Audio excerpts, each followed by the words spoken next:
Assalamualaikum warahmatullahi wabarakatuh. Salam sehat dan bahagia ibu bapak semua. Perkenalkan, saya Ari Hendrawan, Kepala SMA Islam Al-Azhar 14 Semarang. Dalam video ini, saya akan berbagi praktik baik tentang perencanaan berbasis data, mengelola sekolah berdasarkan bukti, bukan asumsi. Ibu bapak semua, ketika dulu bersekolah, apakah kita pernah merenungkan mengapa ada program sekolah yang tidak sesuai dengan kebutuhan kita? Atau pernahkah kita berpikir apa saja dasar dan alasan yang digunakan sekolah dalam setiap pengambilan kebijakan? Kegelisahan semacam itu terus bergelayut dalam benak saya sewaktu menimba ilmu di bangku sekolah.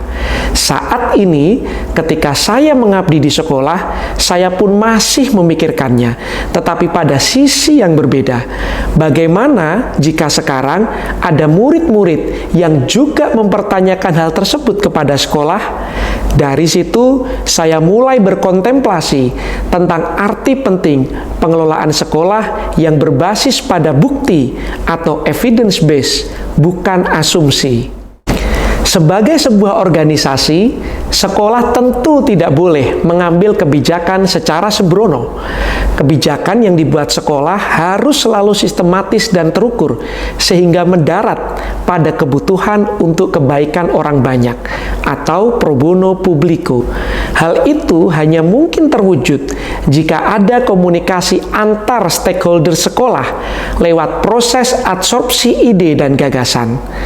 Untuk mengeksekusi kebijakan yang sesuai dengan kebutuhan warga sekolah, maka mutlak bagi sekolah melakukan perencanaan berbasis data. Sayang, gaung ide perencanaan berbasis data di sekolah baru terdengar masif sejak penerapan kurikulum merdeka.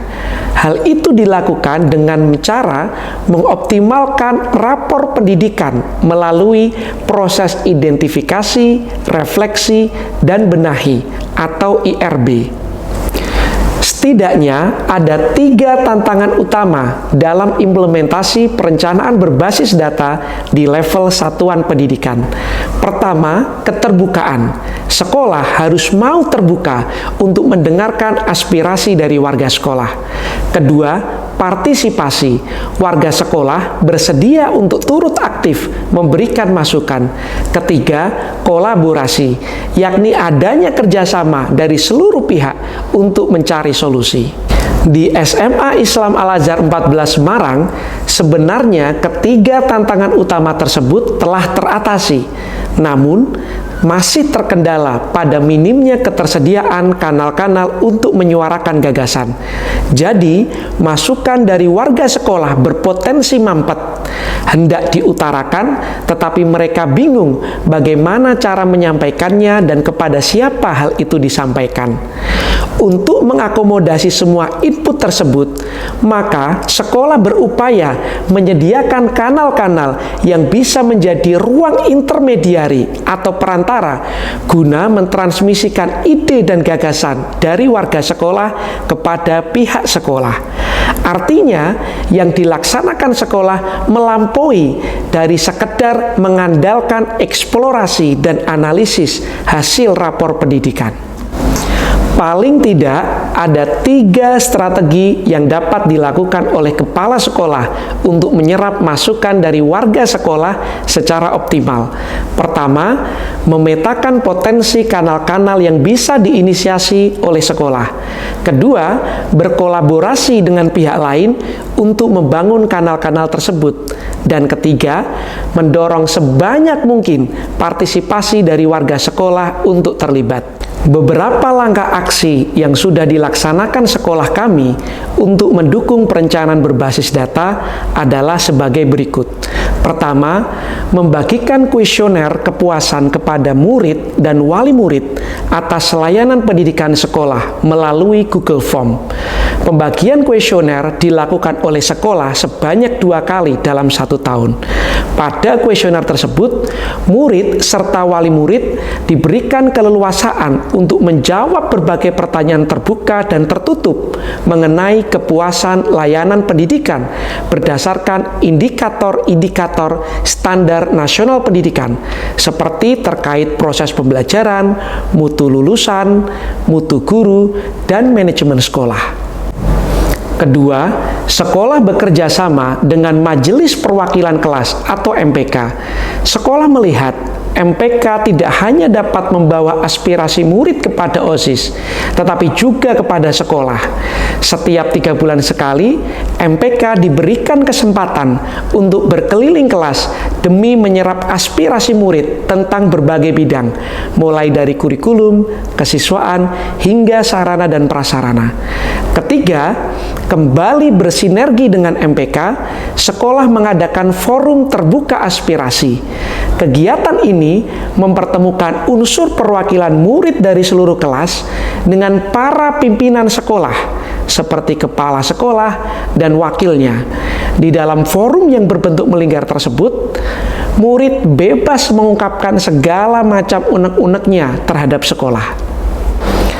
Keempat, untuk memastikan bahwa tidak ada satupun suara warga sekolah yang tidak didengar, maka kepala sekolah juga membagikan kuesioner kepada para pendidik dan tendik mengenai kepuasan kinerja kepala sekolah. Tujuannya adalah untuk melayani, mendukung, dan membantu mereka selaras dengan model kepemimpinan 2.0. Kelima, memanfaatkan hasil kajian ilmiah yang dilakukan oleh guru, murid, maupun pihak luar. Pada konteks ini, kajian yang diperoleh bisa berasal dari PTK guru, riset murid untuk tugas maupun perlombaan, serta penelitian pihak eksternal, dosen atau mahasiswa yang mengambil sekolah sebagai subjek penelitian. Hal tersebut juga menjadi manifestasi sekolah berbasis riset. Keenam, pungkasan dari seluruh program sekolah untuk menyerap masukan adalah pelaksanaan rapat kerja atau raker sekolah yang diikuti oleh guru, karyawan, wali murid, dan perwakilan murid. Raker merupakan multi-stakeholder forums yang membahas evaluasi dan perencanaan program sekolah dalam kurun waktu 1 tahun.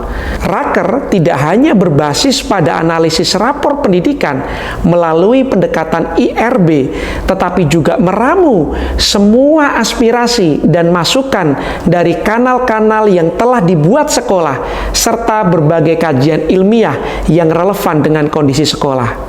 Adapun luaran yang dihasilkan raker ini adalah rencana kerja tahunan serta rencana kegiatan dan anggaran sekolah.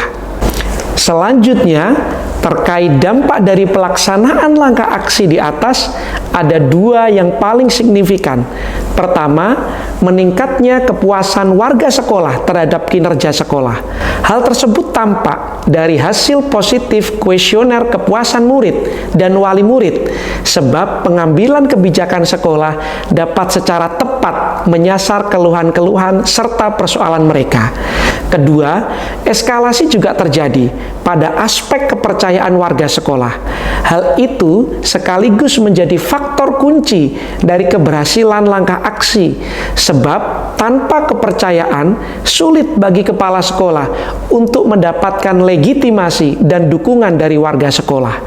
Kepercayaan sendiri tumbuh karena masukan mereka didengar, ditindaklanjuti, dan ada perubahan. Perencanaan berbasis data di tingkat sekolah pada dasarnya berkorelasi erat dengan paradigma demokrasi. Mengapa demikian? Sebab dalam prosesnya melibatkan peran serta aktif dari warga, dalam tanda kutip sekolah, sehingga bisa mendekatkan kebijakan dengan harapan. Muaranya akan terjadi proses dialektis untuk mewujudkan iklim sekolah yang demokratis. Terima kasih. Semoga bermanfaat. Wassalamualaikum warahmatullahi wabarakatuh.